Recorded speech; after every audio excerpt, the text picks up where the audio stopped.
Hello friends, welcome my YouTube channel.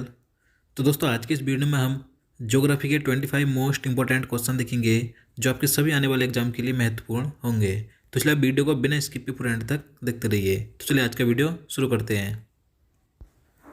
तो यहाँ पर आज का पहला क्वेश्चन है, लोकटक झील किस राज्य में स्थित है। तो देखिए, सबसे पहले बता दूँ, जितने भी क्वेश्चन मैं आपके लिए इस वीडियो में लेकर आया हूँ, आपको प्रत्येक क्वेश्चन का आंसर नीचे कमेंट बॉक्स में ज़रूर बताना है, जिससे कि आप अपना रिवीजन कर सकें। और देखिए, अगर आपको ज़्यादा समय चाहिए तो आप वीडियो रोककर प्रत्येक क्वेश्चन का आंसर बता सकते हैं। तो इसका आंसर क्या हो जाएगा? ऑप्शन सी हो जाएगा, मणिपुर राज्य में। लोकटक झील मणिपुर राज्य में स्थित है। नेक्स्ट क्वेश्चन है, अलमाटी बांध किस नदी पर स्थित है। तो इसका आंसर आप बता सकते हैं। तो इसका आंसर हो जाएगा ऑप्शन ए, कृष्णा नदी पर। अलमाटी बांध ये कृष्णा नदी पर स्थित है। अब देखिए किस राज्य में है, तो कर्नाटक राज्य में है। अब देखिए, ये जो बांध है अलमाटी बांध, तो यह कृष्णा नदी पर जल विद्युत परियोजना है जो कि 2005 में पूरी हुई थी, याद रखना है। अगला क्वेश्चन है, संकोश नदी किन दो राज्यों के बीच सीमा बनाती है। तो देखिए, ये जो नदी है संकोश नदी, इसे गदाधर नदी भी कहा जाता है। तो यह नदी असम और अरुणाचल प्रदेश के बीच सीमा बनाती है। तो इसका आंसर ऑप्शन बी हो जाएगा।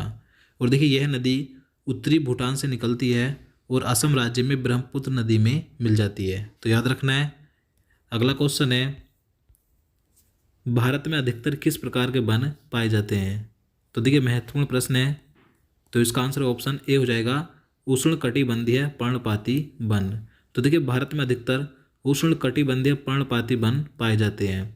देखिए, इन्हें मानसून वन भी कहा जाता है। तो याद रखना है। नेक्स्ट क्वेश्चन है, भारत भूमध्य रेखा के उत्तर में किस अक्षांश के बीच में स्थित है।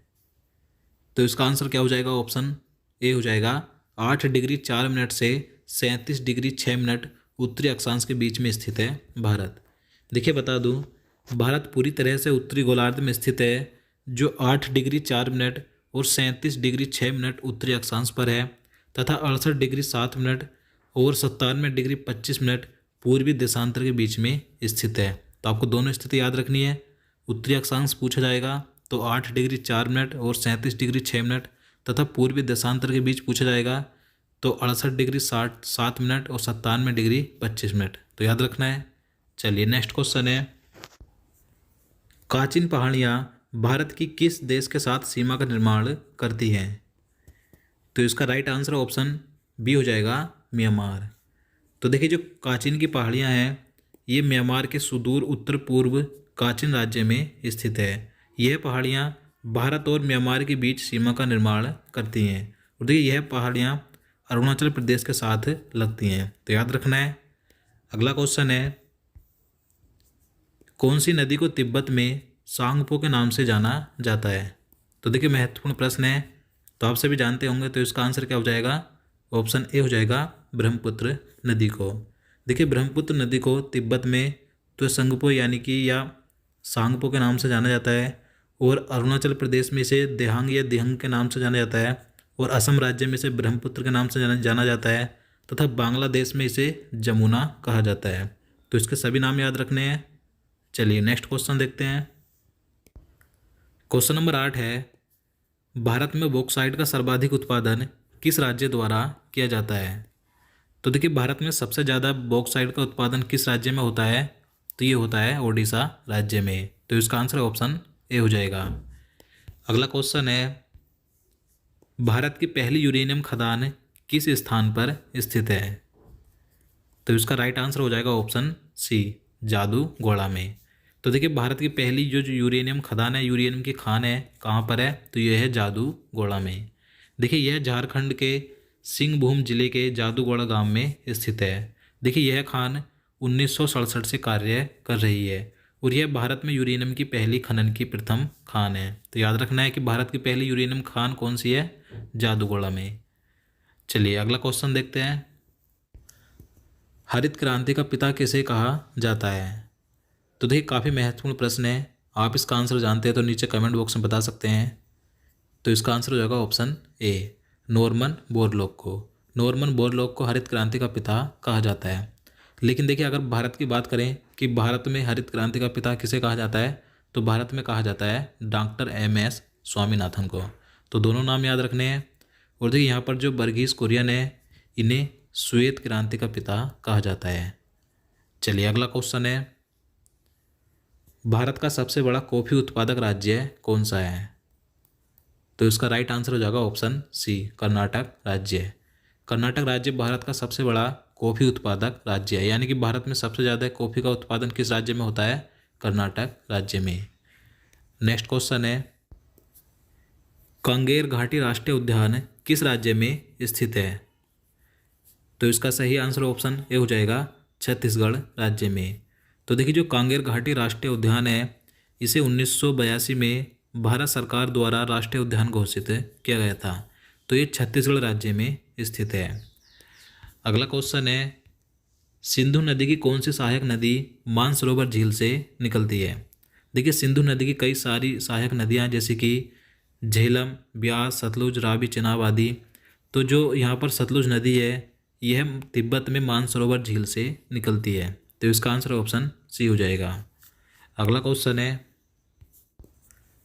तुलबुल परियोजना किस नदी पर स्थित है? तो देखिए जो तुलबुल परियोजना है, यह जम्मू कश्मीर में झेलम नदी पर स्थित है। तो इसका आंसर क्या हो जाएगा? ऑप्शन सी हो जाएगा, झेलम नदी पर। अगला क्वेश्चन है, निम्नलिखित में से किस बंदरगाह को अरब सागर की रानी कहा जाता है? तो देखिए महत्वपूर्ण प्रश्न है। तो इसका राइट आंसर ऑप्शन डी हो जाएगा, कोच्चि बंदरगाह को, यानी कि कोचीन बंदरगाह को। तो देखिए जो कोच्चि बंदरगाह है, यह एक प्राकृतिक बंदरगाह है जिसे कि अरब सागर की रानी कहा जाता है। और देखिए मैं आपको बता दूं, मैंने पहले ही जो भारत के प्रमुख बंदरगाह हैं उनका एक पूरा वीडियो बनाया हुआ है। अगर आप उस वीडियो को देखना चाहते हैं तो आप चैनल में जाकर देख सकते हैं, काफ़ी महत्वपूर्ण वीडियो है। चलिए अगला क्वेश्चन देखते हैं, भारत में सर्वाधिक क्षेत्रफल पर किस मिट्टी का विस्तार है? तो देखिए भारत में सबसे ज़्यादा क्षेत्रफल कौन सी मिट्टी पाई जाती है? तो ये है जलोढ़ मिट्टी। तो इसका आंसर ऑप्शन ए हो जाएगा, भारत में सर्वाधिक लगभग 43% भूभाग पर जलोढ़ मिट्टी पाई जाती है और यह सबसे अधिक उपजाऊ मिट्टी होती है। तो याद रखना है। नेक्स्ट क्वेश्चन है, पुष्कर घाटी से निकलने के बाद लूनी नदी कहाँ समाप्त हो जाती है? तो इसका आंसर हो जाएगा ऑप्शन बी, कच्छ के रण में।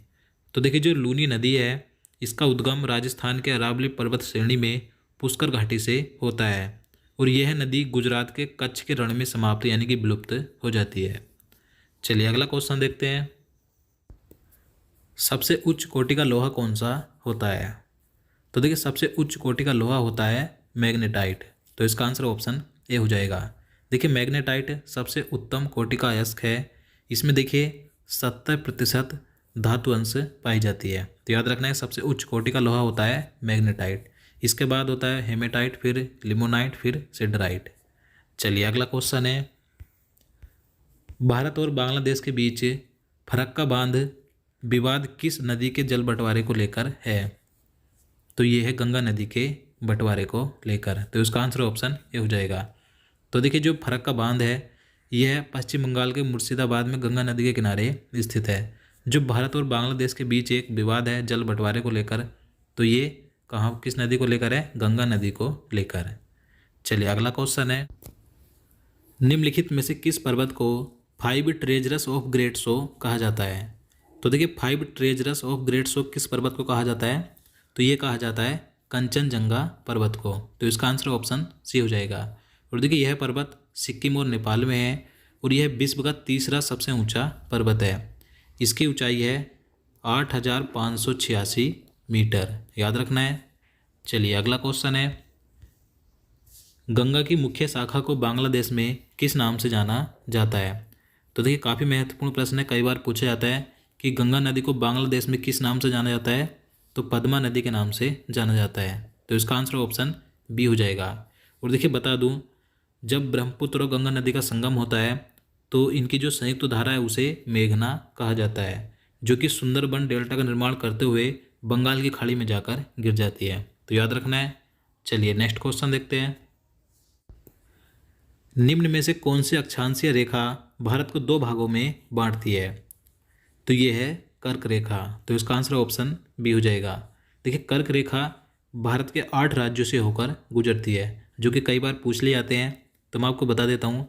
देखिए जो कर्क रेखा भारत के 8 राज्यों से होकर गुजरती है, जो कि हैं गुजरात, राजस्थान, मध्य प्रदेश, छत्तीसगढ़, झारखंड, पश्चिम बंगाल, त्रिपुरा और मिजोरम। तो इन 8 राज्यों से होकर गुजरती है भारत में कर्क रेखा, याद रखना है। चलिए अगला क्वेश्चन देखते हैं। निम्न में से किस पर्वत श्रेणी में दोदा बेटा चोटी स्थित है? तो ये है नीलगिरी पर्वत श्रेणी में, तो इसका आंसर ऑप्शन ए हो जाएगा। तो देखिए तमिलनाडु राज्य में नीलगिरी पर्वत श्रेणी की सबसे ऊंची चोटी कौन सी है? तो वो है दोदा बेटा, तो याद रखना है। देखिए इसकी ऊंचाई है 2637 मीटर। चलिए अगला क्वेश्चन है, इनमें से कौन सी महासागरीय धारा ठंडी धारा है? तो देखिए इन चारों ऑप्शन में से बताने हैं कि कौन सी एक महासागरीय ठंडी जलधारा है। तो ये है लैब्राडोर धारा, तो इसका आंसर ऑप्शन सी हो जाएगा। बाकी ये तीनों ये गर्म जलधाराएं हैं, याद रखना है। चलिए नेक्स्ट क्वेश्चन है, एशिया और उत्तरी अमेरिका महाद्वीपों को अलग करने वाली जल संधि कौन सी है? तो ये है बेरिंग जल संधि, तो इसका आंसर ऑप्शन सी हो जाएगा। तो देखिए जो बेरिंग की खाड़ी है यानी कि बेरिंग जल संधि है, तो यह उत्तर पूर्वी एशिया और उत्तर पश्चिमी उत्तर अमेरिका को पृथक करने वाली एक खाड़ी है, तो याद रखना है। तो दोस्तों आज के लिए इतना ही। उम्मीद करता हूँ आपको वीडियो पसंद आया होगा। अगर आपको वीडियो अच्छा लगा हो, आपके लिए हेल्पफुल हो, तो प्लीज़ वीडियो को लाइक और शेयर करना, साथ ही चैनल को भी सब्सक्राइब कर लेना। तो चलिए मिलते हैं नेक्स्ट वीडियो में। जय हिंद, जय भारत।